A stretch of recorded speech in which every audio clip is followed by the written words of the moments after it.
Hello, guitar students. Today we are going to talk about reading the accompaniment lines for House of the Rising Sun. That would be the part that goes.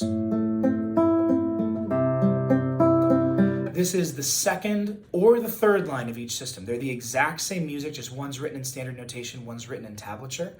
I would advise that you do not simply learn and read this straight up left to right. Read this note, then this note, then this note. It's going to make it, I think, a lot harder to memorize, to understand. Instead, I want to look within each measure and see, can I hold down all of these notes at the same time? A lot of times if I'm looking at something and it looks like the notes are jumping around or they're frequently on different strings, I'm going to be looking and seeing if I can hold them down at the same time. Because if so, that's going to tell me that really what I'm doing is my left hand's holding down a chord and my right hand is just doing a rhythmic pattern. So if I look at all the notes at the beginning, I've got an open A, a second fret A, a first fret C, and an open E. I can play those all at the same time, and those are all parts of an A minor chord. An A minor I know also usually uses this E on the D string, but we don't have that written, so we don't need to hold it down. So what I'm going to do now instead, look, I can set up my fingers to be one finger on each string. So thumb's going to play the A string, pointer's going to play G, middle B, ring E. And I can play all four of those notes at the same time. And so in each of these measures that we see here, you're going to notice that there's really just a chord that we hold out. And so the first one is going to be A minor. I would advise that you write in the chords in your music if you have any trouble at all following along with what they are. In the next measure, take a look. We've got third fret, C, open G, first fret C, open E. That's a C chord. Next measure is going to be a D, F, and it goes on and on. You can see how it continues and you can figure out each chord. So the way that I would work on this is, first of all, figure out all the chords, write them down, figure out, and for some of the chords, which fingers you don't need to hold down. You'll look later on, you're going to have an E chord, but there's no notes written to be played on the A string or the D string, so I don't need to hold those fingers down. I'm only playing these outside four strings. So sometimes the chords are going to be even less to hold than you're used to.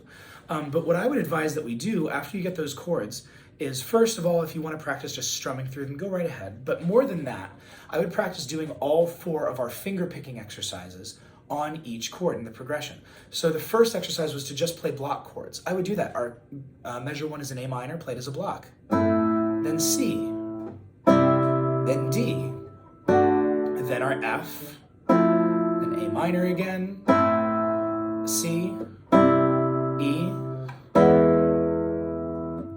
You can continue on, but hopefully that idea makes sense. After you've done that, then I would go into exercise 2, which is breaking up the thumb apart from the fingers. You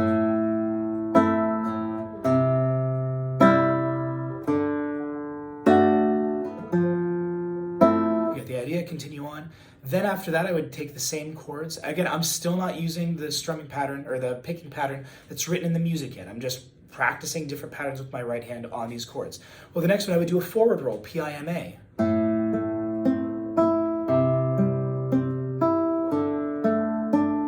Then a backwards roll.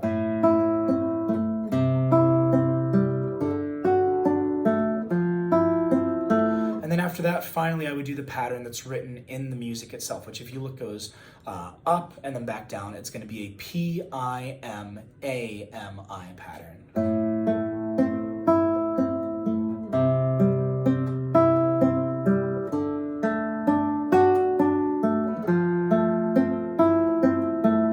Basically the idea, and that's how we're going to kind of get through all of this. One last tip as you are learning through this. As you go through these, you might find that you can do this perfectly fine, and then when you go to the D chord, maybe there's a big hesitation before you play it, or maybe before the F chord. What I would advise that you do when you practice is play through one measure, or one chord's worth of your pattern, plus just one note, the beginning of the next thing. So if I'm practicing my A minor measure, I'm going to include then the next thumb note, which is the beginning of my C. If I do the C measure, I'm going to include the beginning of my D measure. You'll notice too that as you do this, you don't need every single finger down at the very beginning. As I go from my C chord to my D chord, watch my left hand.